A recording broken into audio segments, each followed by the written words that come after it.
welcome to Greek Vibes, the podcast where we keep it transparent about Black Greek life. Brought to you by A&W Greek Shop. So today we're tackling a question that keeps coming up.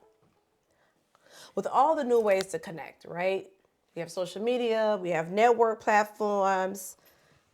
Do we still need Black Greek organizations? I know we're all in one. Are we still making an impact? All right, ladies, let's talk about it. What you think? I would say that we are.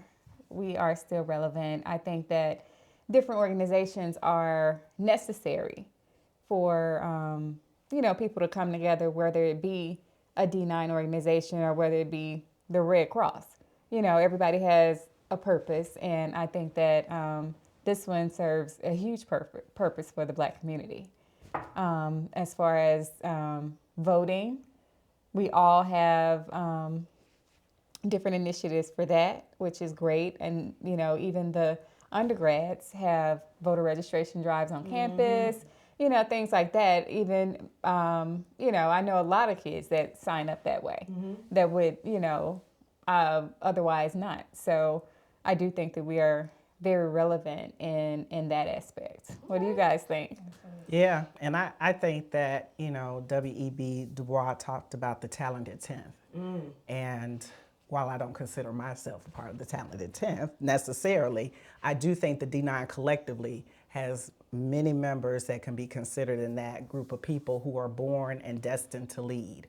And I think that we as an organization, and when I say organization, the National Panhellenic Council, if not needed now, then when? This time is more relevant than any other time because we have organizations like SCLC and other grassroots organizations, but they don't have the bite that they used to have, and they don't have the organization they used to have. And so the D9 organizations collectively and individually have the resources in terms of finances. They have the connections in terms of proximity to power, and they have the ability to quickly mobilize. And so I think we saw that with the elections, especially the last election in 2020? What was this? What are we in now? 2024. Not this last one, but the one when 2020? Yeah, 2020, how, the D9 strolled to the polls and that sort of thing. Right. So I think that, yes, as organizations, we're still relevant. Are we doing everything we can to live up to that relevance? I think that's a different question. Yes. But without a doubt, we need some leadership in our community. Definitely. And if it doesn't, right now, the easiest source is the D9. Yeah, I think we have the furthest reach in the community. For sure. What do you think? Okay. Absolutely. I think that we are definitely very relevant. And I know this is something more than likely we're going to get into, but even just from that sisterhood and brotherhood standpoint as well, a lot of our youth, individuals, whether they're in college or wherever, a lot of people need to, have that type of sisterhood or brotherhood that they may not necessarily get from anyone else. That's a good So, perspective. just thinking of it from that too. That is. Yeah. But are we biased, ladies?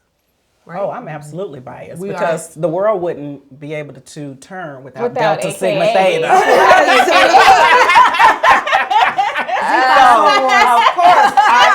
Of course I'm biased, and so. Well, I was always taught if you didn't have anything nice to say, you don't say anything else. So with that, understand Black Greek life, and this is still relevant. Let's make sure the audience knows who's sitting at this table and our brothers that's also a part of the D9. Is that fair, everybody? Yes. So let's start off with The first and the finest. which is Alpha Phi Alpha. And they were founded in 1906 on the principles of leadership and academic excellence. Next is Alpha Kappa Alpha Sorority Incorporated. Yes. And they were founded in 1908 on service to all mankind, education and social change, which is what we just talked about. Yes. Next are our brothers in the D9 Kappa Alpha Psi Fraternity Incorporated. 1911 was the year they were founded, and they were founded on achievement in every field to humor endeavor. Next are our brothers of Omega Psi Phi Fraternity Incorporated, who were also founded in 1911. And I want to make sure I get this right, but they were founded on scholarship, perseverance, and social uplift. After that, it was, let me look here. And then 22 women had to go. I think, oh no. No shade, no shade, no shade, no but shade. there was a All mission, Greek love, and I all Greek understood love. the assignment. Yes. Delta Sigma Theta Sorority Incorporated, founded in 1913. Why did you have to give that so much punch? Oh, I mean, because That's right. this is sponsored by A&W Greek.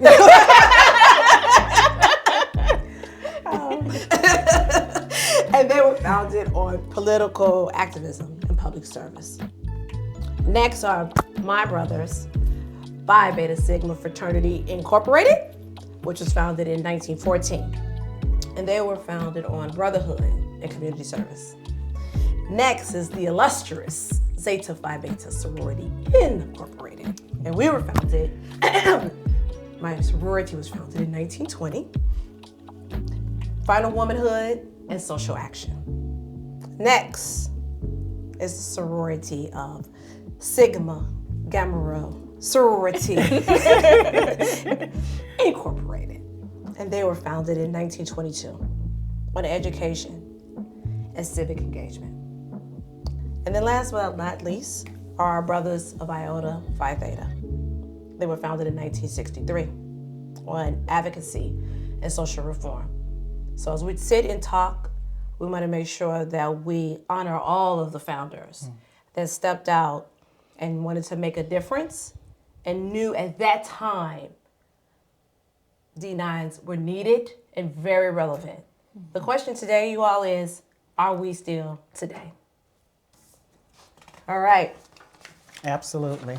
You know, one of the things I was thinking about as you were going through each group and, you know, what they were founded on, there's so much overlap in the baseline principles. You know, they're not exactly the same, but they're not exactly different either. Right. And so I think that the same issues they were facing in 1906, unfortunately, we're still facing in 2025. And, you know, I just think about how during this past couple of weeks, people were talking about doing this collective where you don't buy anything, like a black buyout or something like that. Yeah. Boycott, yeah. Like this collective boycotting for one day. And I'm like, that's fine. That sounds good. But Because, I mean, the boycott in Montgomery started with one day at first, right? it started with one day, but there was a plan. There was a plan. There's a plan. And so I watch a lot of the movements that have happened over the last couple of decades, and you see them marching, you see them doing these things, but to what end? See, the boycott in Montgomery, the plan was to bankrupt the buses so that the city would lose revenue because people were not riding the bus. So that forces you to the table. The point of sending the children in Birmingham to march was to fill the jails. So they ran out of space in the jails. They had to put them in Fair Park Arena. They had to put them at the Boutwell. And so it became too costly to house and feed all of these people. So then you had to come to the table. I think that the D9 collectively, through the National Pan-Hellenic Council, has that kind of leverage. If we all came together and found a way to make the powers that be, whoever they are, come to the table and actually listen, Right. I think we can really get back to our grassroots of what we were all started to do, because the civil rights movement was born out of D9 members. I mean, Dr. King and the list goes on and on and on. And, they had a plan. And so individually we have plans as organizations, but I think that we really need a collective collaboration because I think that we could lose a lot. We Yeah. could go backwards a lot, especially right now. Yeah, I was on the call the other night where the D9 did get together. And I think that that's going to continue. All of the national presidents were on the call and, discussing the state of the United States right now and what we need to do. So I think that that's a great starting point and needs to continue. So do you believe that we're still living up to our founding principles, which you just stated, right? I think so. I mean, of course, in any organization, there's some, give and take. But I think all in all, I think so. I think that we all strive to get there. I don't think that anyone is, you have your people that just want letters and people that just want to party. Yeah. That And you kind need of them thing. too. Do we? Yeah. Different conversation, but yes, because they're the ones who gonna still be wearing Perry, and that's what the little girls and the little boys are gonna see. Them partying. And so they don't, because they don't understand, right? But they don't understand what attracts you first, right? Okay. What attracts you first is they look fun. Now I'm gonna say, what are they? Now they're gonna say, That's wait a true. minute, That I have to go to school to get this? Right. So how do we, again, going back to, are we relevant? If we're just on the political stance, is that going to attract my 13-year-old daughter who is watching whatever rapper that's out there with her Yeah. bikini on? Right. No. Right. Well, to Bridget's point, though, the National Panhellenic Council, they meet all the time. And they have discussions about the state of, because that's what the National Panhellenic Council is, all the national presidents. And yes, I agree with you. I think it's a step in the right direction. But I do think with anything, and all of us, nobody's perfect. We're all Absolutely. striving to do our best. But we all know that there's always room for improvement. Right. And so I think that there is room for improvement in what we can do to be more relevant. I baseline, yes, we are relevant, but can we be more relevant? And how do we do that? How do we do that in a collective fashion where people are forced to talk to you? Forced to make the changes you're requesting or demanding. Right. It's fine to have people who like to party. That's cool, I guess. Hello, stroll to the polls in 19, Yeah, in I 2020, mean, and yeah, but it worked. Yes, it worked, but that wasn't a party. That was a mission. Right. Yes, And it was and, cool. you know, I did party at the polls. and, one of the things that that's good. I mean, I will go along with that. But one of the things that, as I love history, I love to learn things about all sorts of people, and learning more about each organization has really been a prize for me. It's been a pleasure to learn more about it. And, as my sisters of AKA would say, it's a serious matter right now. I mean, we need to get to business Yes. because we are in a situation where we look up and we are in the back of the bus in Montgomery, right? Yes. And there are people who are really okay with that. So if we're not okay with that, if we think we have arrived, we have not arrived. No. The work No. is still there. The laborers are few. And so since we have the machine, the mechanism, the resources, the know-how to move our people, move our community, yes, I think we can do more to be relevant. Yeah, I think that to be more relevant, as you said, Tish, we would have to be a force in the community. Yes. And people say, oh, the D9 is coming. The D9 has a problem with this. Let's take a step back and see, because Power in numbers. right. Because if we can get things done, and if we could do a boycott successfully, and Wells Fargo goes, whoever, then and we are credited for that, then people are going to take notice and make some changes, especially if they know that we're coming, we're involved. But we have to get that name for ourselves, and I think that's where it that's kind of what it all falls around, whether or not we as an organization are a force. I think it's also, that makes me think about how, when you join a specific organization and then you're in a chapter, you guys have your set service projects that you do, or whatever your tradition is that your chapter focuses on. Right. I think that's when it's time to get innovative, and maybe it's time to come up with bigger, broader initiatives, especially as the times change and as new things come up. It's time to get more innovative in, what the next thing is to tackle. So I think it's almost as if becoming complacent sometimes. You've arrived. Yeah. Yep, we arrived. Yeah. Goes Yeah. back to, are we relevant? Yeah. So on that point too, I think that's a great point, Kawana. They have the saying that politics is local. Well, that means that what really affects change in communities is what happens at the local school board, at the city council or alderman council, whatever Right. you may call it. And I think the same for progress. Progress is local. So while we may look to the National Panhellenic Council for ideas to move us forward as a community, it's really the chapters Right here in locally. those cities because Locally. they know the issues of their community. They know the people in their community. That's true. And if I go to a city and the people downtown don't know your chapter president's name, that's a problem. They should definitely know who you are. They should definitely know the members of your organization because that means you are engaging with them, you have proximity to them, and you can have their ear to talk about things like this. But that's what frustrates me the most is that we have chapters and the focus, and I don't mean just sororities, fraternities, everybody. We have chapters where the main focus is not the business. Yeah. They just do enough to check all the boxes. Check box, yes.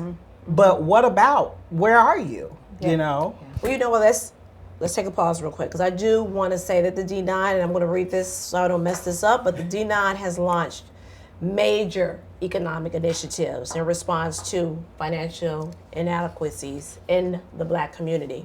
So let's give a shout out to Sigma Gamma Rho for Project Reassurance, which expanded during COVID-19 to help Black families gain financial literacy and access to resources to build generational wealth.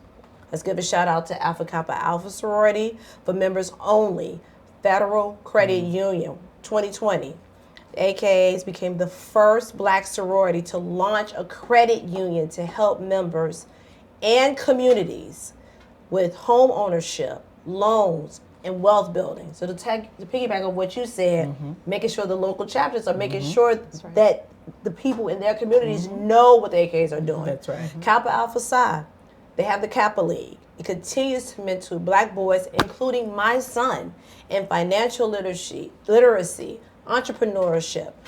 So these are the things. You have Zeta Phi Beta Sorority Incorporated. We have auxiliary groups. We have things for women who didn't go to college, but we still want you to be a part so that we can make a difference in our community. Why is that not getting out? And I think that's great that you guys have the Amicais and then Sigma Gamma Rho has the Philo organizations. That's again proximity to direct impact in the community. Women, someone said, I don't know why we would need those organizations because, we've made so much progress. Well, no, we still are graduating first generation Black students. That's true. So, and we still have people who cannot afford to go to school. That's right. So, but they are some of the most talented people you would know, like the Fannie Lou Hamers. Absolutely. And so, why not give them an outing for their passion, for their talents outside of Eastern Star or some of the other, Daughters of ISIS, some of the other organizations, which are good too. But I really applaud you guys for having those organizations, and I think that's amazing. I did not know you guys had that. So what is it? What do you guys do? So for, my opinion, right? Just not speaking on behalf of Zeta Phi Beta, but our auxiliary group is for women that want to be sisters with the organization, help with outreach, help with touching people in the community, expanding our footprint, and it's open to our sisters that did not have the same opportunity that we were blessed with by going to college. For whatever reason, we don't ask. You want to be a part, but you cannot be a part of Zeta Phi Beta because you have to be collegiate. Or college educated. Or college educated. right? So not to exclude, then you do have a pathway to be affiliated with, officially affiliated with Phi Beta Sigma Zeta Phi Beta Sorority Incorporated. And what are they called? The Amicais. Okay. Oh, I've been saying it so- wrong all these years. The Amicais. Amicais. Okay. I mean, I may be saying it wrong. Her grandmother was a Zeta. Yeah, right. Let me clarify. Let me no disrespect, ladies. I don't say it that often. No, but, no. I'm asking you. Yeah, exactly. Yeah. And then the Philo. Exactly. And then the Philos. yes, Okay. It's like same concept. Okay. Yeah, I think And that's do they amazing. come to your meetings or? they have They their have own. their own. Oh. They have their own, and They their have own their own outreach symbol, programs, their and own their own Perry. yep, their own Yeah. Perry, Yeah, everything. we have some Amici merchandise at A&W Greek Shop. Yes. And they have your same colors and everything? No, they're a little off. Yeah. So we're a royal blue, and they're a lighter blue. Okay. And Okay. Philos is the gold and white. Okay. Got it. Yeah. Okay. But I it's like it. amazing. Yeah. I yeah. like that. So I really appreciate that. So And because I appreciate all the groups, but that's one of the things I've always looked up to. Because when my grandmother being a Zeta, that to me makes you relevant. You know, Exactly. things like that. Now, don't get me wrong, AKA does their things that make Everybody, them and so relevant. does Delta. Yes, absolutely. But those particular groups have always been something that I thought Right. was amazing, and I really appreciate. Well, we all were founded inclusion. on education. So this, we do have the auxiliary groups, and we welcome them all. But we were founded, you heard consistently, about education. So Zeta has Z Hope. The Mega Psi Phi has the Talent Hunt program. Phi Beta Sigma have Bigger and Better. And then Delta Sigma Theta has the Dr. Betty Shabazz Delta Academy. So we talked about all of these things that's happening in 2025, the landscape, where we are. I still don't think we answered the question, though. I'm going to ask it again, ladies. I hear what we did. We talked about what we were founded on. What we are doing, does that make us relevant? Well, what do you think? Right. So Because I said it as plain as I I know did how. too. I thought I did. I thought I answered the question. Not sure what you want Well, to say. as a person I that's answered listening, it. I'm saying I ain't heard Right, the answer right. yet. What is the correct And answer? the reason why I am still asking the question, ladies, and I'm pretty sure the audience is too, like, how does that make you all relevant for today? Because I'm 16, I just had a kid, right? I can't go to college right now. I probably will never go to college. What are you all doing for me? My grandmother, she works 4 jobs. She went to school, but she don't have time to do that. How are you relevant? So to that, wait, yeah. hold on one second. To answer ahead. that question, I do think we're relevant, absolutely, which is why I'm still very financial and active. But I challenge all of us, as you said earlier, we have to reach back to the younger generation. And I do think that's a miss. Well, and to that point, I think that one of the areas, as I said before, we can all do better. And maybe a part of that doing better is we need to message to the community better about what we do. Because I don't know about the other groups, but Delta goes to the Capitol every year lobbying, you know, the Congress people. And I'm sure you guys have something similar to that. They go to the state Capitol, Delta Days at the state Capitol, Delta Days at the national Capitol, and it's a whole sea of red going door to door. They don't care if it's a Republican senator, Doesn't Democratic matter. senator. Doesn't matter. This is our agenda. We need you to hear about it. Now, do they get anywhere with that? Maybe, maybe not. I don't they're know. trying, but they they're know when they trying. see that sea of red coming, They're like, here they we have to at least listen. And so maybe we need to do a better job of letting the community know, showing up more. That's what I said. If Or what we did. if your city council doesn't know who you are as a chapter, or no members of your chapter coming to city council meetings to say, hey, we have an issue with this. There's a housing issue over here. What can Delta do to help support the city in doing something about this? So I'm going to challenge us. I think it starts with us. We are some powerful forces right here. And in the words of, I'm not going to quote the rapper, but we're a movement by ourselves, but we're a force when we're together. So I think, and I'm guilty of it too, I don't wear my Perry as much. But I'm out volunteering all the time, even with different organizations. I'm starting to challenge myself to say, you know what, when I go, I'm putting on a Zeta jacket. Because I'm volunteering with kids and I've never once said anything to them. But I'm working alongside of them. Right. So I think to make us relevant, and I'm going to take that from you ladies, it starts with us. And then we take that back to our chapters. And then when we are out there working, when we're out there interviewing business owners, we make sure that we look at the resumes that say that they are affiliated, just to give them a chance. Get them in the room. Now they have to show up, but other people do it. Why don't we? Now you've touched someone. Now they're like, man. So that's just my thoughts. And I appreciate your thoughts very much, ladies. So before we end this, final thoughts. Is the D9 still relevant? Yes. Absolutely. Absolutely. Yes. Yes. Thank you so much for your time. Peace. How'd